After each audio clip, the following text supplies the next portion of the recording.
Bom, eu estou muito feliz em estar aqui hoje porque é um momento de democracia. O Tribunal do Júri é um dos momentos marcantes da democracia no Brasil e nós, como estudantes de direitos, estamos aqui para exercer essa profissão que iremos atuar e, com certeza, a Faculdade Rui Barbosa está de parabéns por nos dar essa oportunidade.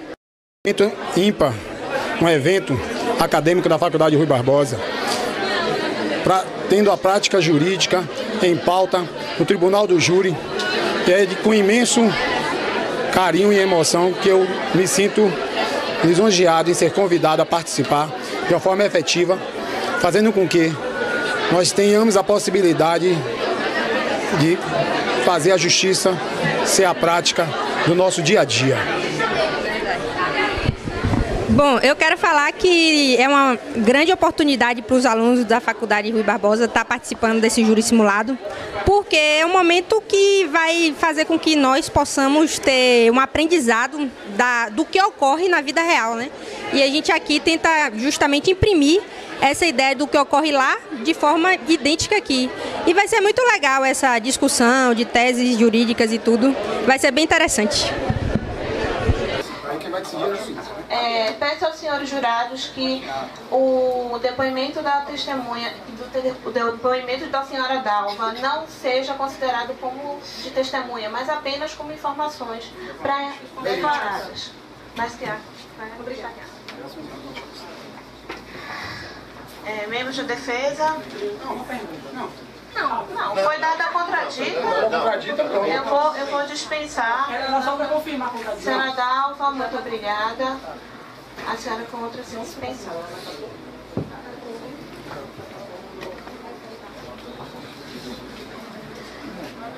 Neste momento, como não há réu presente, vamos passar para os debates. Terminada a instrução, passaremos agora aos debates orais da acusação e defesa. Peço aos doutores debatedores que somente façam uso à parte, se for concedida pelo orador do momento ou com autorização do juiz.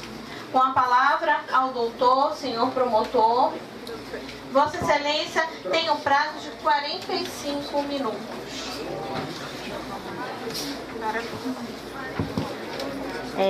Boa tarde. Gostaria primeiramente de saudar a juíza presidente desse pleno e demonstrar aqui minha admiração pelo exímio trabalho que ela desempenha. Gostaria de igualmente também saudar a defesa e dizer que a defesa desempenha um papel fundamental na promoção da justiça, porque ao contrário do que dizem por aí, a defesa não está defendendo o criminoso nem o crime, está defendendo o direito. Isso é muito, muito nobre. E gostaria também de cumprimentar vocês que estão compondo esse conselho de sentença. E primeiro eu quero desenhar a função do Ministério Público no Tribunal do Júri. O Ministério Público, ele é defensor da lei, da ordem jurídica. Ele defende a sociedade e a democracia. E é nessa visão que a gente desempenha tanto o papel de acusador como o papel de fiscal da lei. E é nesta visão de desempenhar o papel de fiscal da lei que vamos analisar se a pessoa realmente ela tem culpa daquele delito ou se não tem, a gente pediria absolvição. Mas infelizmente, meus caros, não é isso que a gente pensa aqui. Por quê? Porque existem diversos indícios, diversas provas contundentes de que foi o réu que cometeu o delito. E por que a gente chegou a isso? Porque, tudo bem, a defesa vai chegar aqui e vai falar para vocês: ninguém viu ele matando a vítima. Isso não é prova. Não há nenhuma prova na faca de que tenha sido ele de que cometeu. Não há prova. Mas nós não podemos simplesmente pegar e analisar de que prova só é quem viu o crime acontecendo. Prova só é uma digital. Prova é todo um rol que consiga ter uma lógica de chegar a um resultado, que foi o delito. Então, assim, antes de começar a entrar nesse mérito das provas do fato do ocorrido, eu gostaria de ressaltar a importância do Tribunal do Júri. Porque o Tribunal do Júri, ele é uma instituição que nasceu há uns 800 anos atrás, com raízes profundas e antigas, né? E ele veio na Magna Carta Libertatum inglesa. Foi uma carta que os ingleses mandou para o rei, João Sem Terra, dizendo o seguinte, que naquele momento o rei não poderia ter todos os poderes sobre aqueles cidadãos. Que o rei deveria ser limitado a certas coisas, como, por exemplo, violar a residência do cidadão. E como julgar o cidadão que cometesse um delito doloso contra a vida. Então, era uma garantia que eles tinham de que, se ele cometer um delito, não seria um juiz togado, um juiz técnico, que iria julgar e dar o veredito para eles, porque poderia ser um veredito injusto, poderia ser um veredito de acordo com o que o rei queria. Então, é isso a importância que tem do júri, porque a partir do momento que vocês, que são pessoas idôneas da sociedade, estão ali julgando uma pessoa que cometeu um delito, vocês vão dar um veredito justo, um veredito de acordo com a convicção de vocês.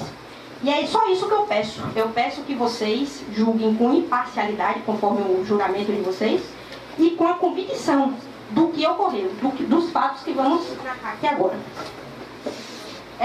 Na data do dia 12 de janeiro, a polícia recebeu uma informação de que haveria acontecido um crime na casa da vítima, senhor Jorge, que era cabeleireiro e era decorador. Ele era homoafetivo, uma coisa normal na sociedade, ninguém pode morrer por causa disso, né? Pois é. Então, no momento que a polícia se portou até o local do delito, encontrou ele jogado em um colchão, com diversos golpes de faca, sem vida. A casa não estava arrombada, havia o documento do réu lá. O réu deixou cair o documento, acidentalmente deixou cair o documento. E não tinha sinais de arrombamento, então provavelmente ou a pessoa tinha chave, porque inclusive é de conhecimento que o réu sabia que a chave ficava em uma moringa, ou a vítima abriu a porta para ele. Pronto. Dito isto, assim, a gente faz uma análise. O réu não existia nenhum inimigo. Não havia inimigo pro réu. Era uma pessoa normal. A vítima não tinha nenhum inimigo. Ele tinha um amor bandido, que era o réu. Um amor bandido que atirava pedra nele. Um amor bandido que batia nele, que deixava ele chorando nos lugares, porque você percebe que se a vítima ficou chorando em um lugar, é porque ela se sentiu humilhada. É uma pessoa que chora, a pessoa é frágil, assim, pelo menos em tese, uma pessoa que chora, é uma pessoa meio frágil, né? Pô, tô chorando porque ele impõe um sentimento de dominação em relação a ela. Ele, pelo menos teoricamente. Mas, por outro lado, ele era sustentado pela vítima. A vítima o sustentava e ele vivia naquela coisa, batendo nela, até que um certo dia ela não aguentou. Deu um basta na situação, como diversos relacionamentos que existem por aí. A pessoa vai aguentando, no início é amores, né? Depois começa a briga, blá blá, daqui a pouco não aguenta e para. Só que o problema é que o réu era sustentado pela vítima. O réu se mantinha com o dinheiro da vítima, porque ele não trabalhava. Ele nada fazia. Ele simplesmente ficava assistindo filme dentro de casa, uma vida muito boa, né?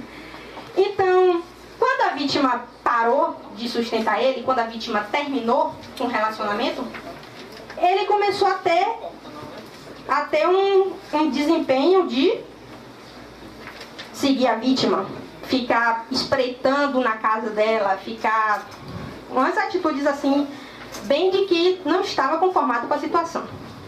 Não obstante a isso, nós devemos ressaltar que o réu não nasceu no momento que nasceu o processo. O réu existe um histórico antes desse processo. Antes do delito, ele tinha uma história. E qual era a história do réu? Ele foi processado e sentenciado por um homicídio. cujo o meio que ele utilizou foi uma faca. É uma simples coincidência, deve ser alguma coisa assim. Isso não é prova, é uma coincidência, sei lá, absurda. Não, não é. Não foi. Mas a verdade é que ele foi condenado por um crime anteriormente, por uma faca. Ele matou a pessoa, também com uma faca. E tudo isso, assim, você ainda vai pensar, poxa, mas isso aí é prova de que ele fez? Bom, o fato dele ter cometido um delito anterior realmente não é prova. Mas se você corroborar a identidade dele que foi achada no local do crime, o testemunho aqui da senhora Dalva, que foi desconstituída porque a defesa parece que está querendo ofuscar a verdade de vocês. Eles querem calar a verdade, querem mostrar para vocês uma outra coisa. Então ela não quer que considere como prova aquilo ali. Mas pouco importa se vai ser considerado como prova testemunhal, o que Dalva disse. Porque vocês têm o livre convencimento de julgar de acordo com a convicção de cada um. Vocês só bastam pensar. Essa tese que foi exposta aqui me convenceu de que foi ele que julgou, que foi ele que matou aquela pessoa. Então, se vocês pensarem, poxa, eu estou convencida de que foi ele que matou, vocês vão dizer, foi ele que matou e vão condenar. E isso é um veredito justo, entendeu? Porque se não fosse em busca dessa justiça, a gente não estaria aqui pedindo a condenação dele. Agora, não podemos aceitar que uma pessoa que já seja tendente socialmente a cometer delitos venha ficar impune de uma coisa, de uma barbaridade dessa que ele cometeu.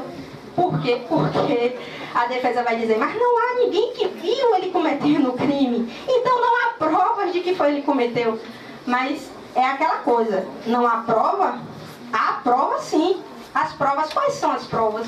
As provas são os testemunhos das pessoas, são a forma como ele já agiu, a forma como ele agia, a agressividade dele, a ameaça dele. Tudo isso é levado como prova.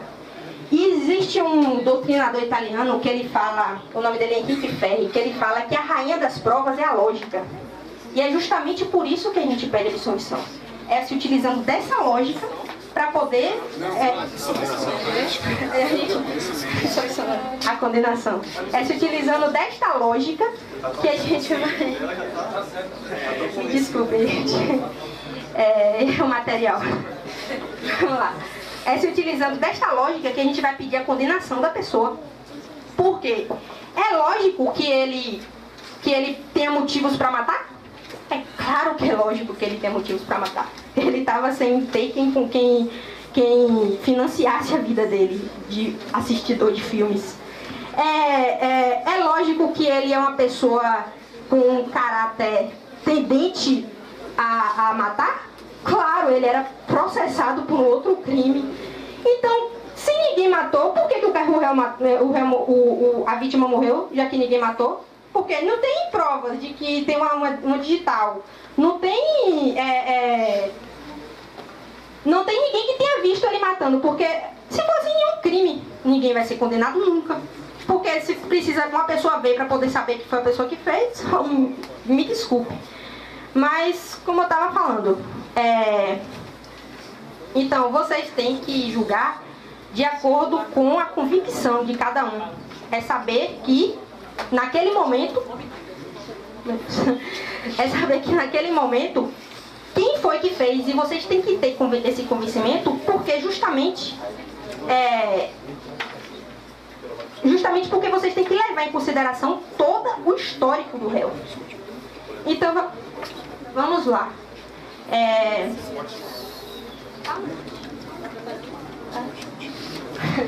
Então vamos lá. No dia 12 de janeiro, o réu foi encontrado morto.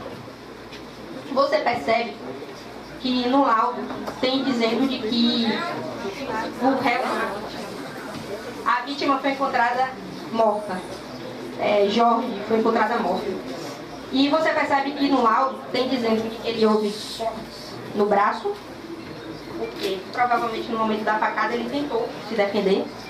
Uma veia cava também foi que cortou a veia cava e foi um motivo do assassinato. Várias perfurações. E você percebe que ele se utilizou de uma forma assim, meio cruel, porque uma coisa é você querer matar outra. Meu avô já dizia que uma pessoa para poder matar outra com revólver é até fácil, né? Você chega aqui, aperta um gatilho, matou, até no susto você mata. Mas para matar com a faca, você tem que ter sangue no olho. Porque imagine, você pegar uma faca aqui, pá, aí não dá satisfeito não, só Senhora membro do Ministério, por favor, a defesa pediu uma parte.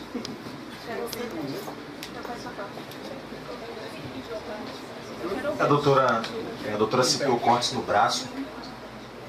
Eu li o laudo cadavérico e não há nenhum corte no braço da vítima. Ah, sim. Eu gostaria de ter visto. Lesão corte com peso em região do braço, antebraço sugestivo de defesa. Você está querendo atrapalhar a minha colega a falar? Quer induzir aos jurados não ter o devido discernimento? No teste, Senhores, mantenham a ordem, por favor.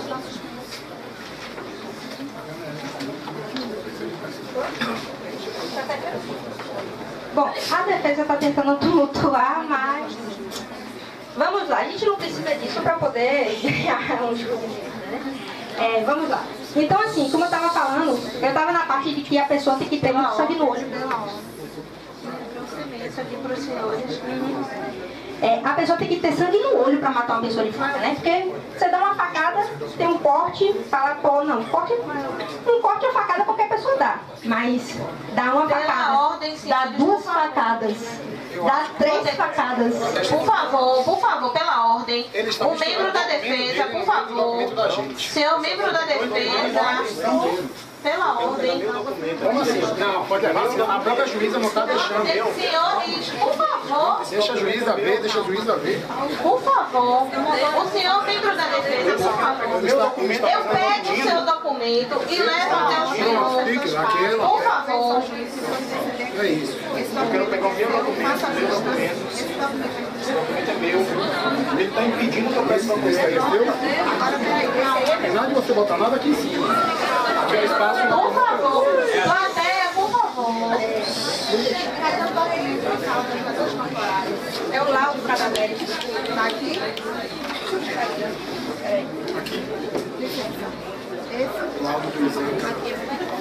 Ele quer fazer vista desse laudo. Eu vou pegar ele tá no processo. A defesa acho que não olhou o processo aí, vai desesperar. Pela ordem, senhores, por favor. A defesa, você tomou conhecimento do laudo cadavérico? Sim, excelência. Eu pedi desculpa à promotora. Aceita, desculpa. Então vamos continuar. Eu estava falando sobre a raça de uma pessoa matar outra a facas. E realmente é uma coisa muito interessante, gente, porque uma das testemunhas falou aqui de que ele simplesmente chegou lá no outro dia normal, como se nada tivesse acontecido. Mas assim, uma pessoa que já é quanto mais em matar, não vai matar e no outro dia ficar arrasada, né? Eu não espero isso de uma pessoa que já tenha pelo menos 2 homicídios. E é uma pessoa ainda mais 2 homicídios de faca. Uma pessoa que mata a outra a facadas, com certeza não tem o tipo de espírito de ficar arrasado porque matou. E ninguém vai matar acidentalmente uma pessoa a facadas. Também isso não existe. Então...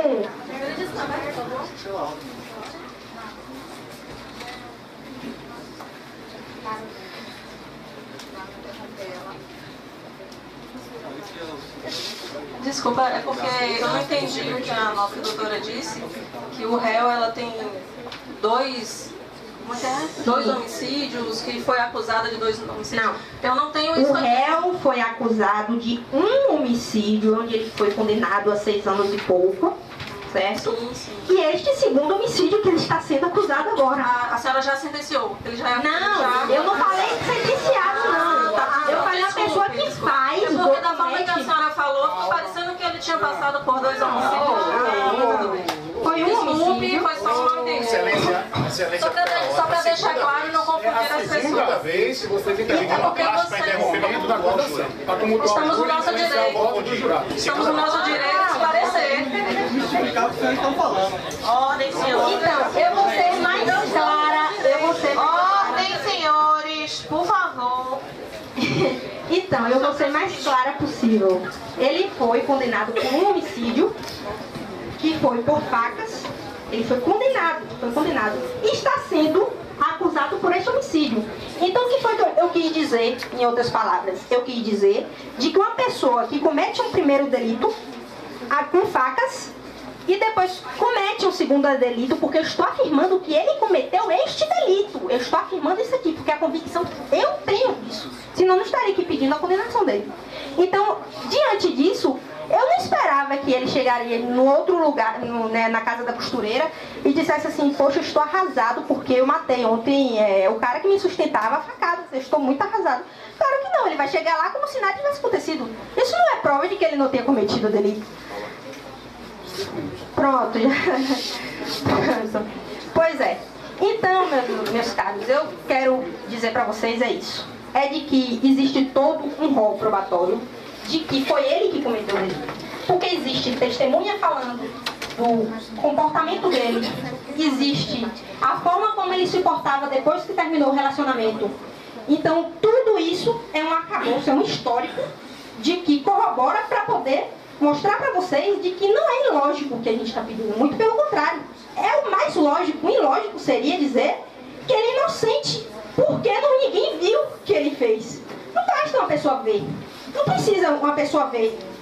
Só pode ser condenada uma pessoa que viu que a outra cometeu o delito. Se fosse assim, nenhum crime, então tudo bem, eu quero agora matar uma pessoa aqui. Eu vou matar, mas eu não vou ser condenada, sabe por quê? Porque eu vou matar no escondido. Eu vou chegar a pessoa aqui, escondido, vou esconder bastante. Aí eu vou pegar, levar ela lá pro matagal, matar, ninguém viu. Ninguém viu, e aí não tem prova de que foi eu que matei. Aí é meio assim, ilógico, né? Mas como eu estava falando, então assim, você percebe que o crime que ele cometeu foi um crime com requinte de crueldade. Porque uma pessoa que mata a outra facada, ela é cruel. É uma pessoa que ela não morre no momento.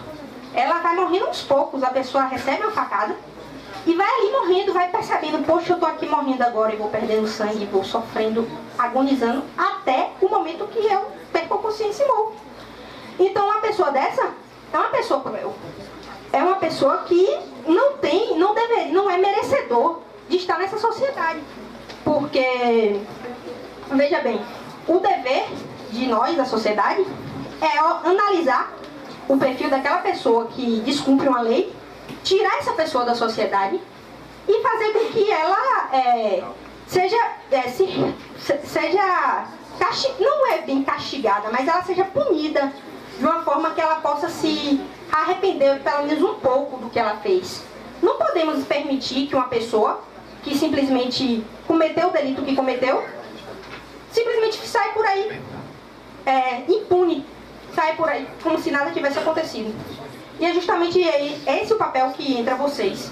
E é por isso que eu peço que vocês escolham, vote para que ele seja condenado pelo delito que ele cometeu. Porque esse tipo de injustiça, esse tipo de atitude não pode ser permitida, não na nossa sociedade.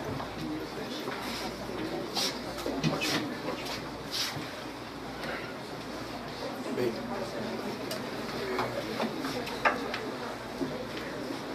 excelentíssimos senhores juízes, excelentíssimos senhores jurados, excelentíssimos colegas de defesa também e colegas de acusação. Estamos aqui hoje.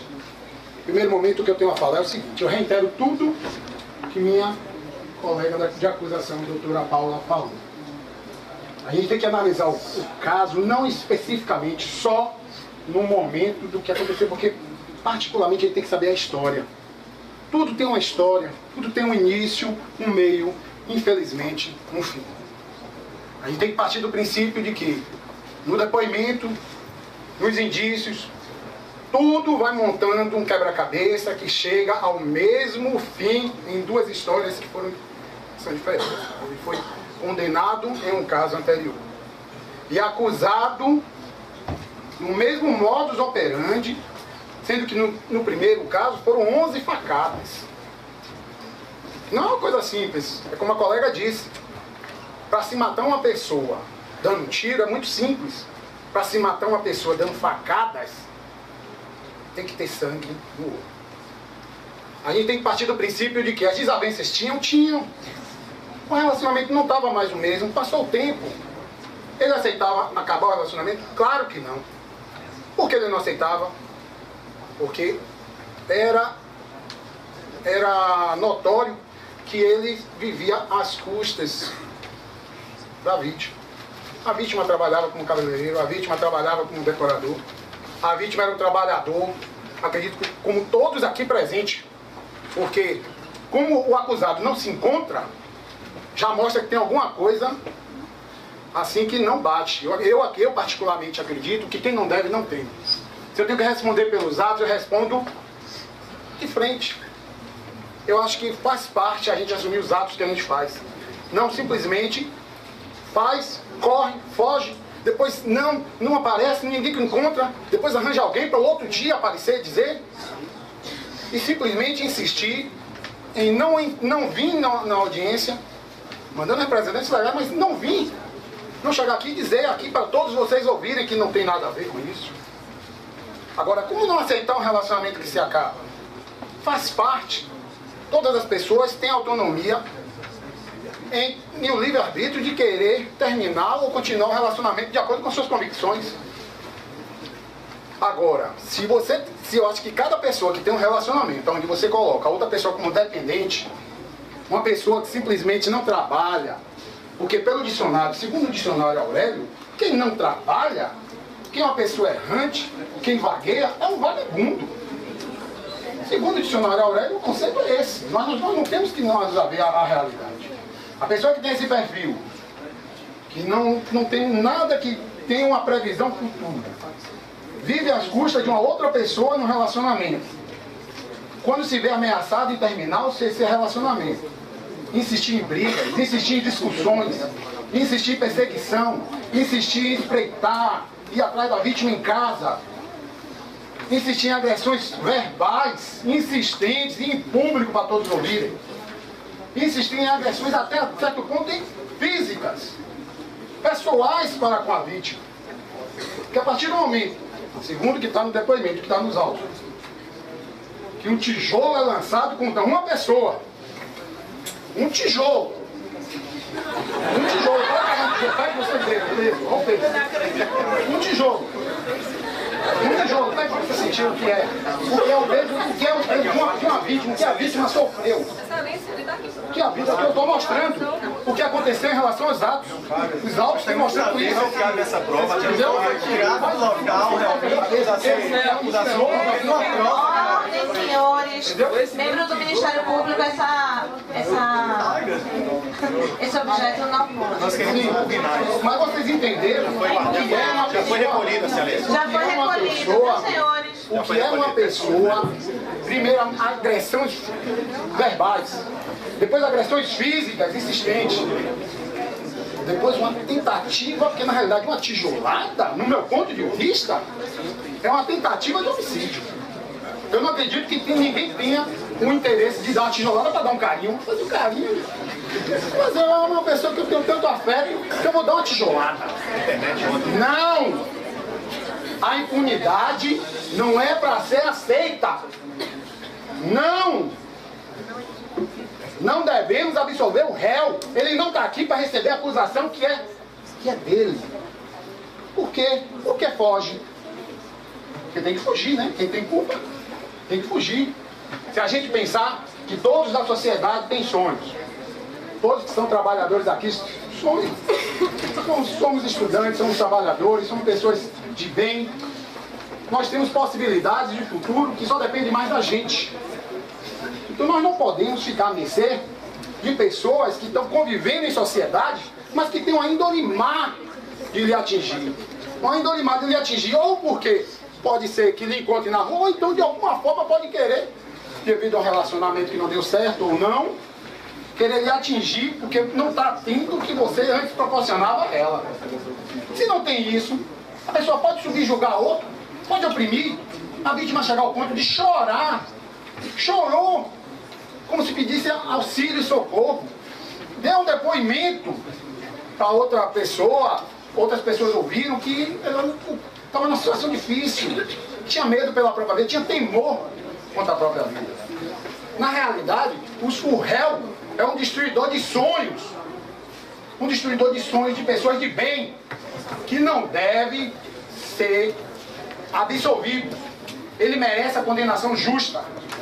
Não é para responder a pergunta que o senhor juiz vai colocar lá, como se a impunidade imperasse em nossa sociedade. Nós já vivemos violência num limite demais. Violência próxima a gente, é um absurdo isso. Nós não podemos aceitar isso. Quando a pessoa vem numa escalada de violência e chega ao ponto de culminar com o desfecho que aconteceu, agressões verbais, agressões físicas e brigas. Das agressões físicas e brigas, você vê a sequência. Vem a tijolada, que é uma coisa contundente, querendo ou não. Depois disso, insistentemente, ameaças e perseguições. Eu acho que ninguém está disposto a aguentar uma pessoa que não tem a possibilidade. Do Ministério, por favor, a defesa pediu a parte. Sejam breves, 30 segundos. Doutor do Ministério Público, gostaria de saber se o tijolo, esse tijolo que o senhor apresentou aqui nesse momento, foi realmente retirado da cena do crime, ou o senhor simplesmente está fazendo a mera suposição de que talvez fosse um tijolo parecido com aquele? Olha, senhor querido defensor, a gente tem que ser letíssimo, senhor querido defensor. A gente tem que levar em consideração o seguinte: eu não posso estar com todos os tijolos do mundo na mão. Para mim, tijolo é tijolo. Não tem dois tijolos.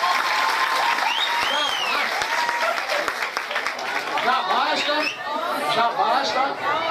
Eu acredito que já basta pra mim. Ordem, por favor, na plateia. Senão o júri vai ter que ser suspenso. Por favor, senhores. Silêncio. Eu acredito que esse parâmetro que eu trouxe como referência dá a verdadeira dimensão de quem recebe uma tijolada mal intencionada, com a intenção mesmo de atingir a vítima. Porque quando o réu tinha interesse disso, ele já tinha sangue em uma das mãos. E ele estava intencionado a ter sangue na outra. Ele queria, na realidade, a próxima vítima. Que pode ser qualquer pessoa. É isso que é a intenção. O tijolo por si só não é um fato relevante. A gente tem que ir lá buscar, procurar no dia qual é o tijolo. Isso não. É bom mostrar isso. O tijolo, na realidade, é a impunidade. Não devemos ser coniventes com doutor, o caso. Eu gostaria de dar um ponto. Ligando o que o senhor estava falando, eu quero saber simplesmente se realmente aquilo é um tijolo, parece mais uma parede de concreto que o senhor trouxe aqui. Olha, eu acredito que nós somos estudantes de direito, em primeiro lugar. Nós somos aqui representantes do Ministério Público. Está encerrado, uma parte da defensoria já está encerrado. Por favor, continue. Posso prosseguir, né? Olha, eu acredito que o que eu trouxe na realidade é para demonstrar que todos sabem o que é o tijolo. Isso não precisa mais dizer. E se alguém defere a mim uma tijolada, eu acredito que ele não vem me tratar com carinho. De alguma forma, eu acho que vem me atingir de uma forma negativa. Não é uma pessoa que vem mal intencionada. Agora, se essa pessoa vem numa crescente de agressividade física, verbal, vem numa crescente de uma agressividade física e perseguição, vem numa crescente de a gente ter a noção de que ele já tem aquela vontade de acertar, de acertar quem não está lhe proporcionando o que ele tinha antes. Muito fácil deitar no sofá e ficar vendo filme. Muito difícil acordar 7 horas da manhã, ou para trabalhar, ou para estudar, chegar 11 horas da noite em casa. Agora não fazer nada, esperar que os outros tragam tudo na mão, é uma maravilha. Se a pessoa tem esse perfil, a pessoa não é uma pessoa consciente. Eu espero que nenhum de nós tenhamos que lidar com esse tipo de pessoa. No sentido de que eu espero que tenhamos pessoas do lado que tenham a possibilidade de estar presentes e fortes em relação ao que a gente quer. Não que queiram tomar da gente o que a gente conseguiu em fruto do nosso trabalho. Porque quem já foi acusado e condenado em um caso semelhante com 11 facadas, agora acusado em outro com 3 facadas, sendo com histórico de agressões verbais, perseguição, espreita, tijolada no sentido de querer atingir, talvez até, eu acho a vítima temerosa, não quis dar queixa, mas poderia ter dado. Temerosa, porque ela mesmo foi confidente, ela falou, ela mostrou, chorava, ela era uma pessoa de certa forma assim sensível, apesar dela ser a provedora dessa relação. Mas uma provedora que não tem que ser escravizada por quem quer matar ela. Não, ninguém está aqui para escravizar ninguém.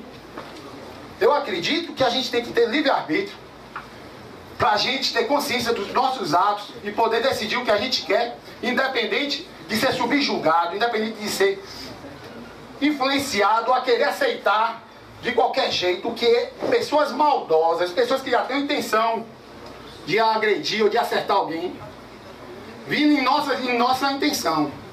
Nós somos pessoas trabalhadoras que temos tudo pela frente. Não podemos ficar à mercê de pessoas que têm um comportamento desvirtuoso dentro da sociedade. Aliás, viver em sociedade precisa de regras. Não é para ninguém agredir ninguém, não é para ninguém subjugar ninguém, não é para ninguém ameaçar ninguém, não é para ninguém, seria o ideal, não é para ninguém ter nenhum tipo de desavença. Mas fazer o que se tem essas pessoas? A gente tem que aprender a mostrar a ela que existem regras, não é para fugir. Não é para fugir, não é para você procurar, cadê o réu? Não é pra gente ficar nessa incógnita, nessa interrogação dali. Nosso colega Pela honra, senhores. Não, eu tô falando pro réu. Senhores, eu interfiro a parte da defesa. É a 4ª vez que o senhor está interferindo. Aguardem que os senhores terão o momento exato para mostrar a tese de vocês, explanarem bastante. Membro da defesa, por favor, senhores. A cadência, a escala de violência, a sequência ordenada e programada, ele planejou. Teve uma programação e planejamento, ele espreitou, ele seguiu, ele ficou esperando o melhor momento. Ele indagava a vítima, ele procurava a vítima. Em alguns momentos a vítima, por ser sensível, podia até conversar. Mas ao mesmo tempo que ele dizia que ele queria que ela voltasse com ela de qualquer jeito. Que ela não tinha vontade própria, não. É pra fazer o quê? Se alguém lhe diz que ninguém tem vontade própria, nós temos que ter consciência de que a gente precisa impor o nosso brio, a nossa ética, a nossa moral, não se subjugar a ética e moral de pessoas que são acusadas, pessoas que têm a mão suja de sangue, uma vez. Uma pessoa que não trabalha, que não tem nenhuma possibilidade de você dizer assim, não, uma pessoa que tem um futuro forte, não. A pessoa simplesmente está desvirtuada, a pessoa não tem nada, não tem um perfil correto. Uma pessoa que está do lado da pessoa ali se aproveitando. Quase, se fosse em outros tempos, eu quase dizia até um gigolô, mas não chega a ser isso. Eu acho que é uma pessoa que não tem mérito, não tem nada. Uma pessoa que simplesmente só quer tirar financeiramente o proveito do trabalho da pessoa que está ao lado. Um verdadeiro parasita que não está nem aí para o esforço que o outro está tendo em trabalhar e matar o seu tempo correndo atrás do pão de cada dia. Não! Ele está esperando o pão pronto, está esperando tudo lá em casa. Ele quer que traga, quando terminar o filme, ele possa comer, estar à vontade. Agora, quando terminou isso e o dia foi passando, primeiro dia acabou. Poxa, acabou o primeiro dia, não tem. Não, mas aí ele vai voltar para mim. Não, mas no segundo dia tem de novo. Não tem nada. Ele vai atrás da vítima. Volte! Não volta. Insiste. Você tem que voltar. Nada. Ele começa a ameaçar, a agredir. Não chegar ao ponto de simplesmente tentar contra a vida da pessoa. Primeiro brigas, discussões, você vê a sequência, ó, uma sequência crescente. Uma sequência crescente de intimidação. Na realidade, a intenção é intimidar quem está ali do lado. Mas simplesmente dar a possibilidade de ele dar ali o que ele quiser. Agora, depois que ele já sujou uma mão de sangue, ele bota a outra, suja também. A intenção dessas duas mãos de sangue, já que não tem outra vítima no momento que aquilo já aconteceu. Se tiver essa impunidade, é uma coisa que a sociedade não deve aceitar. Não devemos aceitar a impunidade para quem faz isso, para não ter a possibilidade de acontecer, de termos que passar o risco de talvez qualquer pessoa ser outra vítima potencial de uma pessoa desse parâmetro. Uma pessoa que tem um perfil que na realidade não contribui pela sociedade. Não contribui. Contribui em quê? Uma pessoa que está vendo filme. Ah, não, acordei 12 horas do dia para ver um filme. Agora eu vou dormir um pouquinho, eu tô cansado. Tá cansado! Viu o filme e tá cansado, tô cansado. Não faz nada. Nada, a pessoa que não tem perfil de nada. Nós devemos defender a sociedade de uma forma correta. Nós devemos ver a sequência dos fatos, dos indícios, do depoimento. Nós devemos ver a sequência do que está se mostrando. Briga, desavença, choro da vítima. A vítima sendo intentada, a vítima sendo agredida verbalmente. A vítima sendo agredida fisicamente. A vítima um atentado, o tijolo. Além disso, continuou a insistência.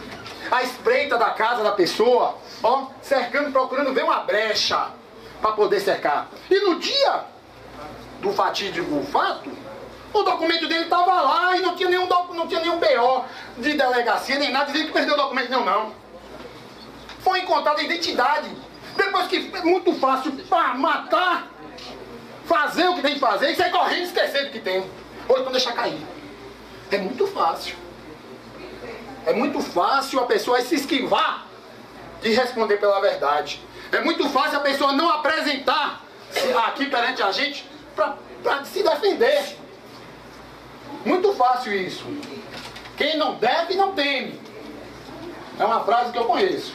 Eu sei que é uma frase que diz a verdade em relação a tudo. Então, para fechar, não deixe que a impunidade impere em nossa sociedade. A violência... 10 minutos. 10 minutos? Ótimo. Eu acredito que todos aqui têm a possibilidade de se desenvolver em várias situações em relação à vida que a gente opta ou escolhe, né?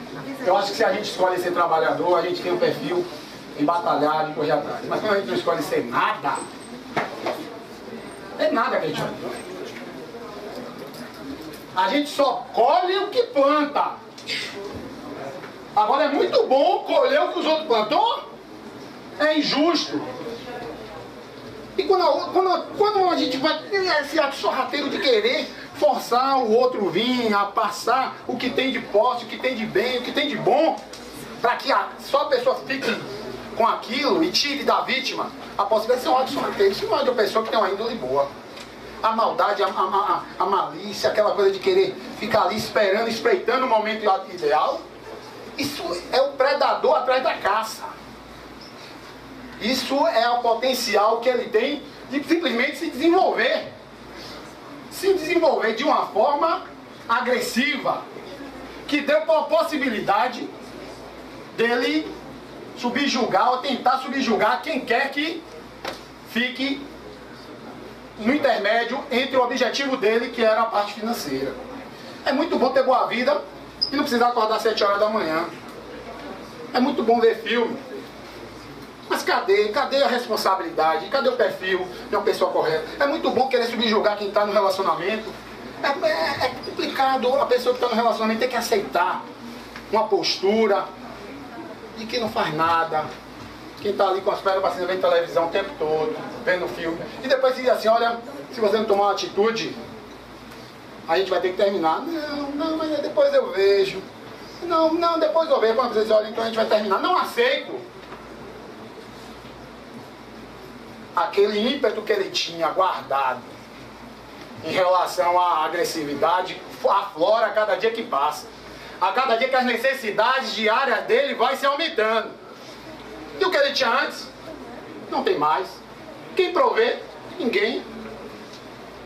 Ele vai atrás de algum trabalho, fazer alguma coisa? Não. Ele vai perseguir a vítima. Ele vai atrás da vítima.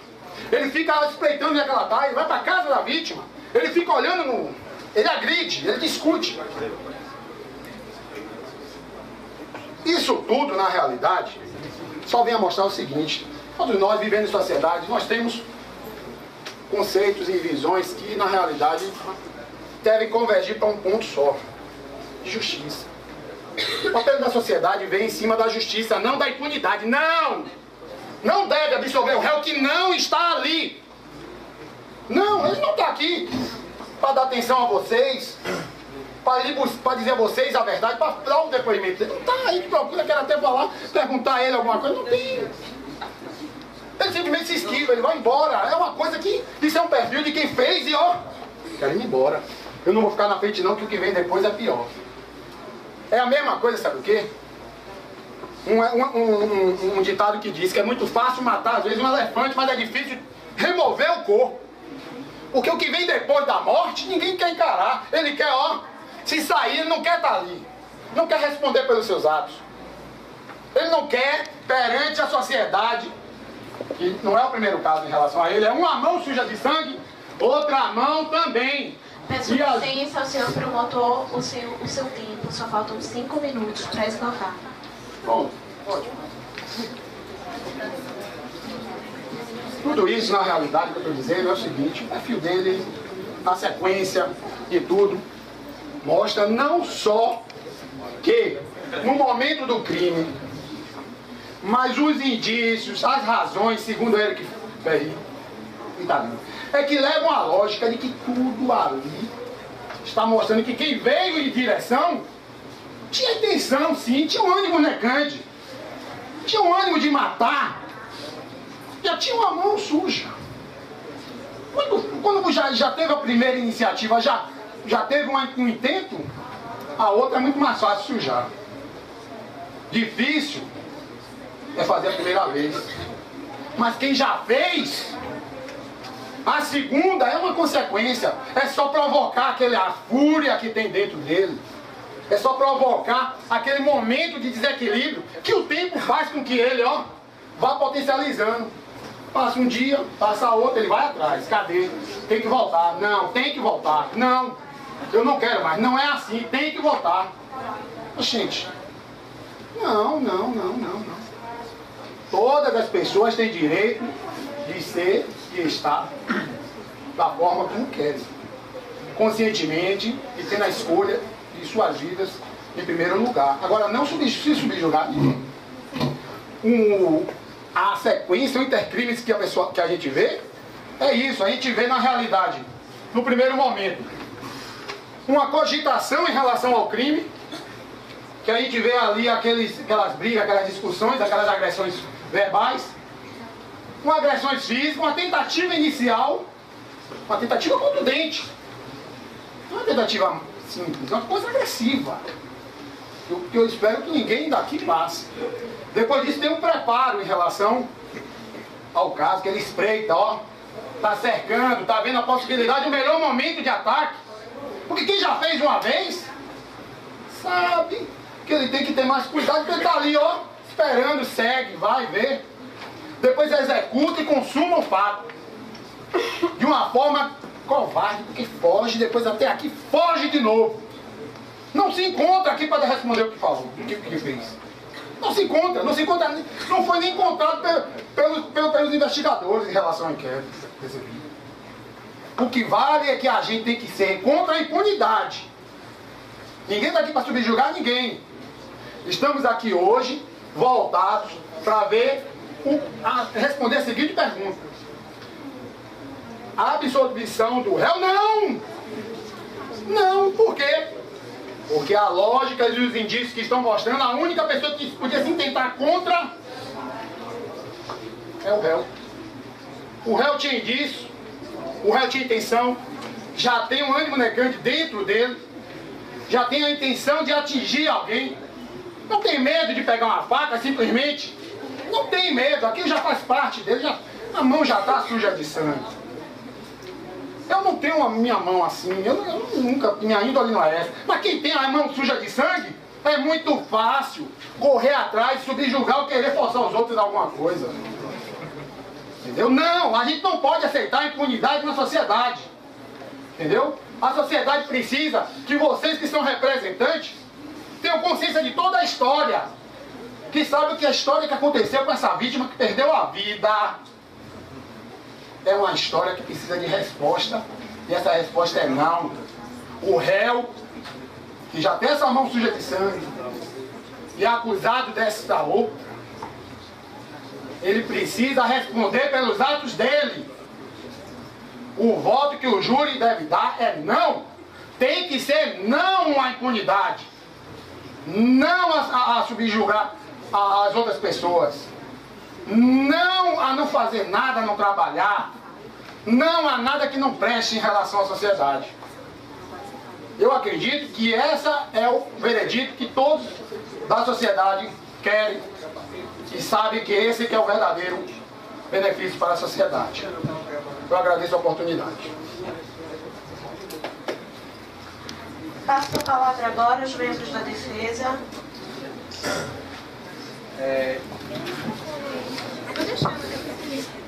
Não, tem um microfone aí. Sem fio. Boa tarde. Em nome do Corpo de Defesa aqui presente, nós saudamos as senhoras juízas, excelentíssimas senhoras juízas, presidente da mesa, as excelentíssimas senhoras juradas, que são as verdadeiras juízas de fato de direito aqui nesse momento, com a esperança de que nós sentimos o réu Ailton Góes, por ele ser uma pessoa realmente inocente. Também saudamos aqui nossos excelentíssimos colegas do Ministério Público e a todos aqui presentes. E assim como nossa colega do Ministério Público falou, eu abordo aqui a importância do júri para a sociedade, para o cumprimento da justiça, previsto na Constituição Federal, previsto no Código de Processo Penal. Nós temos o júri como o instituto de julgamento mais puro no ordenamento jurídico como um todo. Nós pretendemos aqui suscitar, levantar e redimir todas as hipóteses de dúvidas que possam oferir do caso em questão acerca da inocência do nosso cliente, senhor Ailton Góes.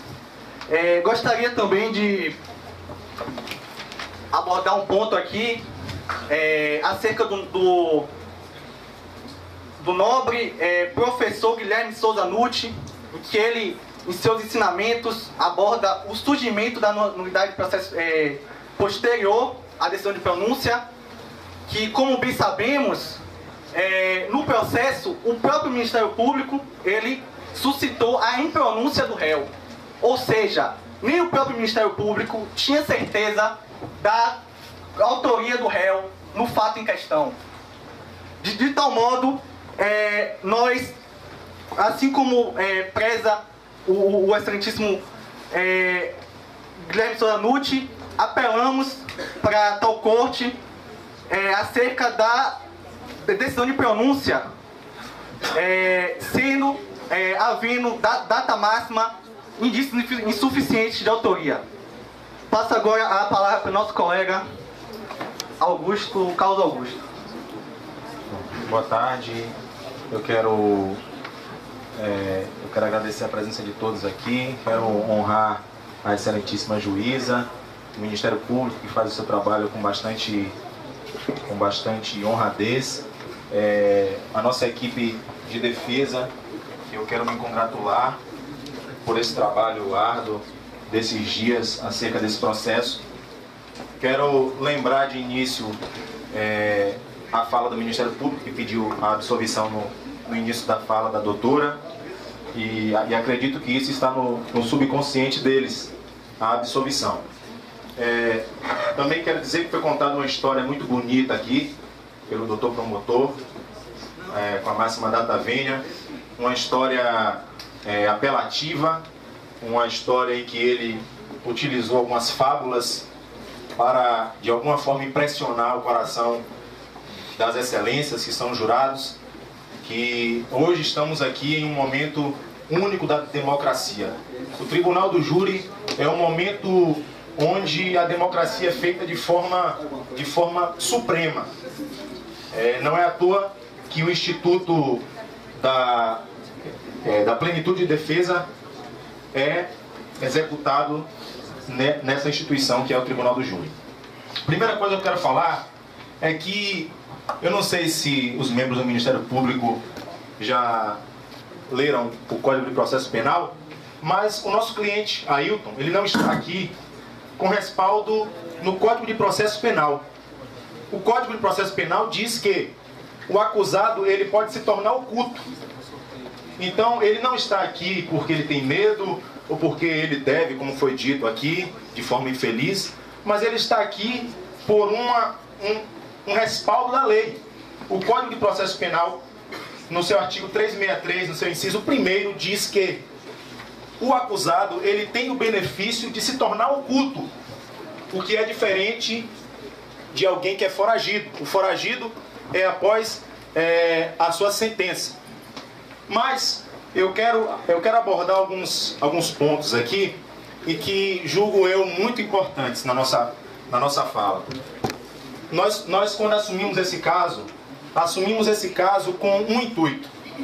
O intuito de que essa justiça que Platão disse, a definição de Platão de justiça, que é dar a cada um aquilo que ele merece, muitas vezes no nosso país não tem sido feito da forma como deveria. Analisando o processo, nós vamos encontrar no boletim de ocorrência muitos problemas. Um dos problemas é que nós estamos lidando aqui com uma matéria fática, nós estamos lidando aqui com um homicídio, e a arma do crime em nenhum momento foi passada por perícia. Não houve perícia na arma do crime. Até hoje não se sabe quem utilizou a arma.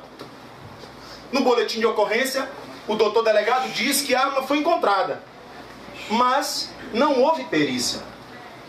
E deve ter algum estudante de direito aqui, eu não sei, claro que deve ter, mas nós sabemos que quando a matéria é fática, nós utilizaremos uma prova ou testemunhal, ou pericial, ou as duas. Quando se fala de matéria de direito, a prova tem que ser documental. E eu quero saber como é que o Ministério Público cria provas, como eles disseram aqui, que existem provas, que eles têm provas que foi o nosso cliente que matou a vítima. E eu quero me render aqui também e quero desejar à família os meus sentimentos. E a defesa não está aqui para defender um culpado, não. A defesa está aqui para que a justiça seja feita. A defesa está aqui para que o Ministério Público não venha interferir no veredicto das pessoas idôneas que estão aqui nesse júri, de forma errônea. Até porque a fala do Ministério Público anterior aqui à nossa é uma fala apenas através de fábulas. E nós sabemos que quando se lida com vidas, nós temos que ter a certeza. O Código de Processo Penal diz que deve-se haver materialidade e autoria. E nós não estamos encontrando autoria nesse processo. Não existe um autor, não é comprovado através de provas o autor. Existe um professor paulista, que é o professor Alexandre Stone, ele é professor da USP, professor de processo penal, e ele escreve um artigo sobre boletins de ocorrência. E ele dá um título a esse artigo, ele diz que no boletim de ocorrência o réu está nas mãos de Pilatos. Todos aqui que moram no Brasil, um país dito cristão, sabemos o que quer dizer isso. Pilatos, aquele que foi o responsável por lavar as mãos de um homem inocente que era Jesus. E Pilatos lavou as mãos pela pressão das pessoas.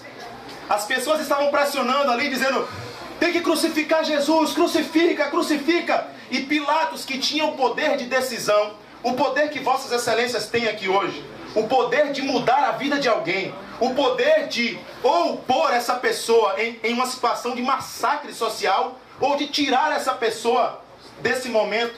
Pilatos então lava as mãos. E o professor Alexandre diz que no boletim de ocorrência é aonde se inicia os maiores erros judiciais. Por quê? Porque nós analisamos esse processo. E esse boletim de ocorrência, de onde se inicia a denúncia, que logo depois há uma impronúncia, esse boletim, ele é falho, ele é defeituoso. Como se denuncia alguém de onde não existe provas de autoria? Vocês, excelentíssimos jurados e vocês aqui presentes, vocês viram em algum momento aqui o Ministério Público arguir uma prova? Citar uma prova? Eles trouxeram aqui um tijolo, que até parece mais uma brincadeira, né? Eu acho que eles estão brincando aqui com a gente, porque é uma coisa até irônica. Mas eles não trouxeram provas. E nós, a defesa, nós queremos expor a vocês, expor com argumentos sólidos, que o nosso cliente é inocente. E que quando vocês forem colocar, quando vocês forem assinar as cédulas, o sim tem que ser assinado. Porque o sim vai fazer com que a justiça de Platão, dar a cada um aquilo que lhe merece, venha a ser cumprido aqui hoje. Nós não podemos deixar que a pressão da mídia, que a pressão de outras pessoas, que a pressão de testemunhas que nem sabem quem viu, de testemunhas que não sabem o que estavam falando, venham fazer com que um inocente seja posto em uma cadeia. E para eu encerrar minha fala e dar a continuidade à fala do meu colega da defesa, eu quero apenas dizer que nos autos, na página 214, o Ministério Público declara que é inexistente, que não há indícios de provas. O próprio Ministério Público, que nessa fala mais atrás aqui contou essa história, essa fábula para vocês, eles declararam na página 214 dos autos que não há indícios que o nosso cliente é culpado, que o nosso cliente foi o autor do crime. Com a palavra, meu colega Armando.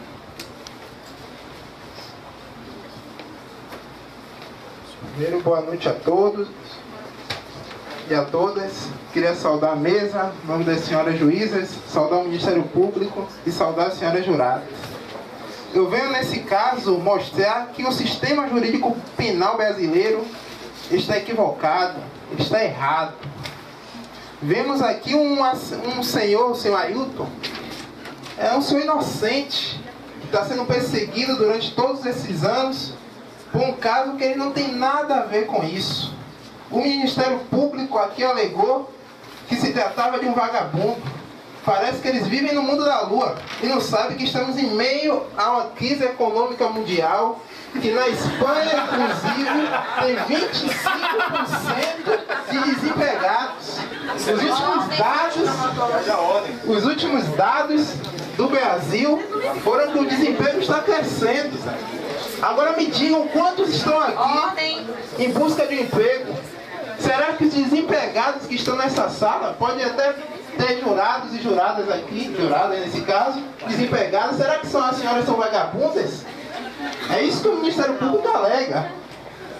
O Ministério Público alegou aqui que precisamos punir os culpados. A defesa concorda com isso e vem em busca de justiça. Mas a defesa quer a justiça sobre tudo. A defesa não quer que saiam punindo qualquer um que se encontre na rua. Isso foi no tempo da ditadura militar. Estamos comemorando 50 anos de ditadura. Quantas pessoas morreram, quantas pessoas foram torturadas sem ter o seu direito à ampla defesa negado, o direito que o Ministério Público vem aqui defender. Que o direito da ampla defesa seja negado, que o direito do contraditório seja negado. Um dos princípios que o direito penal tanto prega é o princípio do devido processo legal, que precisamos respeitar o processo legal. O Ministério Público alegou aqui um assassinato que não consta nos autos. Não tem nada a ver com o caso. Uma coisa sem nexo. Para se colocar uma coisa com outra, precisa haver um nexo causal. Um crime não tem nada a ver com o outro. Eu venho aqui trazer para as senhoras juradas 3 casos que mostram que o sistema jurídico penal brasileiro está equivocado e que esse caso pode se cometer mais um erro disso. Eu venho trazer aqui o caso dos irmãos Naves, que foram condenados a 16 anos e 6 meses de reclusão por terem, segundo o Ministério Público, matado o seu primo. Depois de 10 anos que o caso foi julgado, o primo dos acusados, dos réus, foi encontrado vivo. Imagine vocês serem julgados, serem condenados, passarem 10 anos na cadeia. Todo mundo sabe como é o sistema carcerário brasileiro, infelizmente. Vítima de torturas psicológicas, vítimas de torturas físicas. E se provar logo após 10 anos que são inocentes.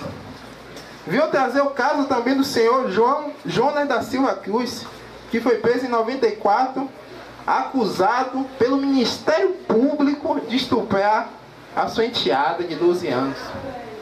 Em 2008, ficou comprovado que o réu não tinha nada a ver com o caso. O réu hoje se encontra cego, desempregado e praticamente foi abandonado pelos seus familiares. Me diga se a justiça que tanto pregamos é a criminalização de todos. E passo agora a fala para os meus colegas de defesa.